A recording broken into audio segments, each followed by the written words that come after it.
mahasiswa di lingkup Fakultas Hukum dan Ilmu Sosial mengatakan bahwa Dewan Perwakilan Mahasiswa tidak melakukan kerja ataupun tidak ada program kerja yang nyata. Itulah yang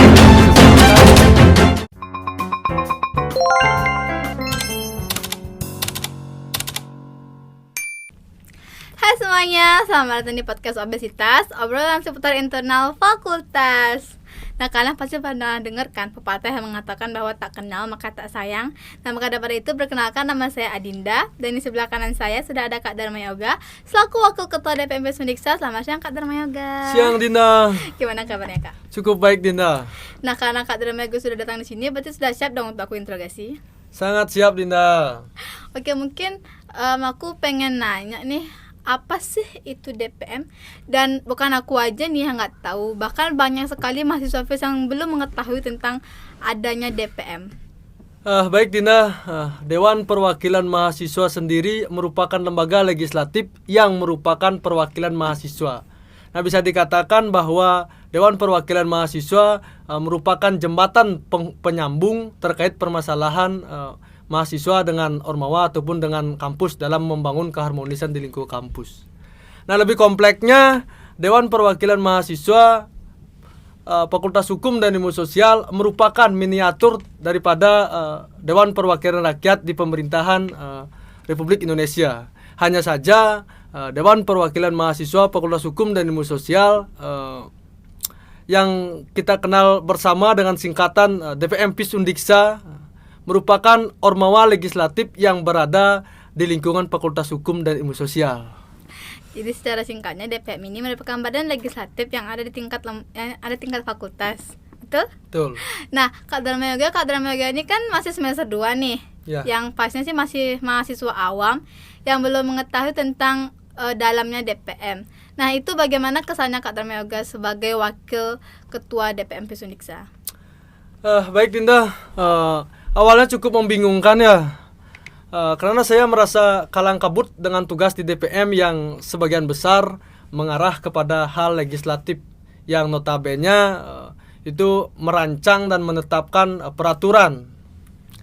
Saya sempat berpikir pada awalnya bahwa organisasi ini 100% idealis. Tetapi seiring berjalannya waktu, saya menemukan realitas pada organisasi ini, mulai dari pengawasan, penyerapan aspirasi mahasiswa di lingkup Fakultas Hukum dan Ilmu Sosial. Nah, itulah yang menjadikan kesan tersendiri bagi saya selaku anggota Dewan Perwakilan Mahasiswa di Fakultas Hukum dan Ilmu Sosial. Oh, jadi seperti itu. Tapi kita mengetahui bahwa semua organisasi itu pasti memiliki tupoksi. Nah, terus apa sih tupoksi dari DPM ini serta kontribusi DPM untuk fakultas?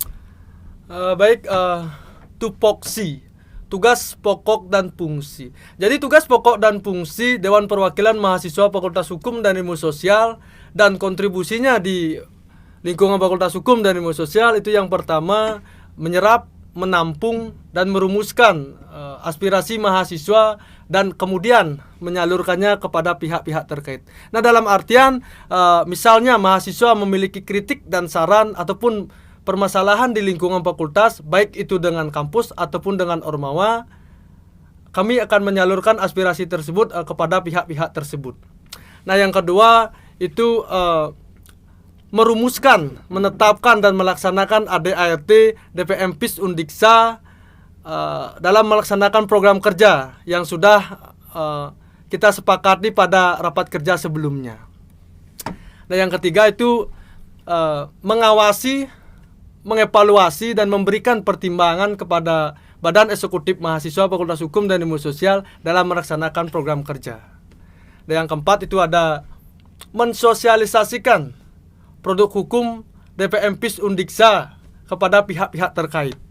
Nah, DPM sendiri mensosialisasikan produk-produk hukum tersebut melalui Instagram official kami DPM PIS Undiksa.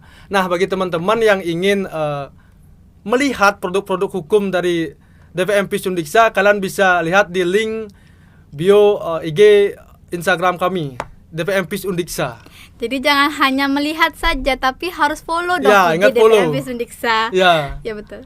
Dan yang terakhir Dinda ada memonitoring Badan Eksekutif Mahasiswa dan Himpunan Mahasiswa Jurusan di lingkungan Fakultas Hukum dan Ilmu Sosial dalam hal administrasi dan keuangan.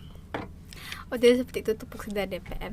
Lalu kita mengetahui bahwa pemerintahan Republik Indonesia menerapkan asas trias politika, dan saya juga pernah mendengar bahwa DPM ini merupakan penerapan dari trias politika itu sendiri. Nah, menurut Kak Darmega, mengapa tuh DPM disebut sebagai penerapan dari trias politika? Baik Dinda, kita cermati bersama ya faktanya, bahwasanya di Universitas Pendidikan Ganesha tidak ada lembaga yudikatif, baik itu di lembaga, fakultas, ataupun jurusan. Namun dengan adanya Dewan Perwakilan Mahasiswa, itu merupakan dorongan atau dobrakan dalam menerapkan konsep trias politika di kampus, yang dimana Dewan Perwakilan Mahasiswa merupakan lembaga legislatif yang diberikan otonominya sendiri, yang bertugas di fakultas oleh Majelis Permusyawaratan Mahasiswa. Nah, sedangkan Badan Eksekutif Mahasiswa dan Himpunan Mahasiswa Jurusan menjalankan perannya sebagai lembaga eksekutif yang menjalankan tugasnya pemerintahannya sendiri itu. Nah, mengapa penerapan trias politika di kampus dinilai sangat penting? Nah, penerapan trias politika di kampus merupakan salah satu bentuk pemisahan kekuasaan dalam mencegah kekuasaan ormawa yang bersifat absolut. Nah, dengan adanya pemisahan kekuasaan tersebut diharapkan mampu mengoptimalkan kinerja daripada ormawa, mampu fokus menjalankan tupoksinya masing-masing. Nah, bila trias politika ini tidak diterapkan di lingkungan kampus, maka tidak mungkin akan terjadi ketidakteraturan dalam menjalankan tugas dan tupoksi di masing-masing ormawa. Sebenarnya DPM ini sangat penting ya dalam kampus istilahnya. Ya. Namun eksistensi ini sangat kurang karena banyak sekali mahasiswa yang belum mengetahui keberadaan DPM ini sendiri. Lalu bagaimana tanggapan Dharma Yoga terkait eksistensi dari DPM ini sendiri? Baik Dinda, sebelumnya saya sebagai mahasiswa di Universitas Pendidikan Ganesha, khususnya di lingkungan Fakultas Hukum dan Ilmu Sosial, belum mengetahui akan keberadaan Dewan Perwakilan Mahasiswa serta tugas dan tupoksinya.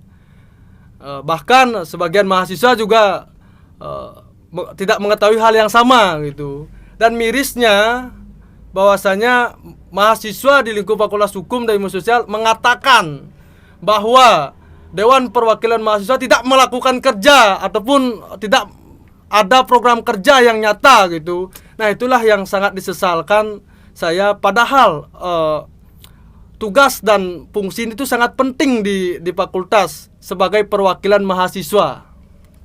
Benar sekali tuh. Makanya eksistensi DPM ini harus kita gencarkan lagi kepada mahasiswa. Nah, untuk daripada itu, bagaimana sih motivasi Dharma Yoga untuk menaikkan citra DPM, baik itu secara internal maupun secara eksternal?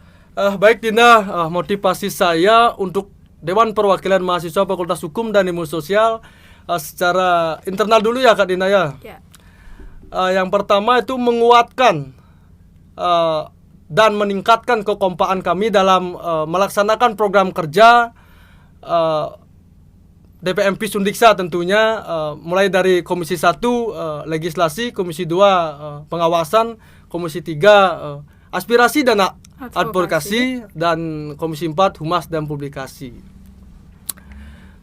Nah, saya dan DPM juga akan meningkatkan kepekaan kami terhadap mahasiswa di lingkup Fakultas Hukum dan Ilmu Sosial, baik itu dalam penyampaian kritik dan saran ataupun permasalahan.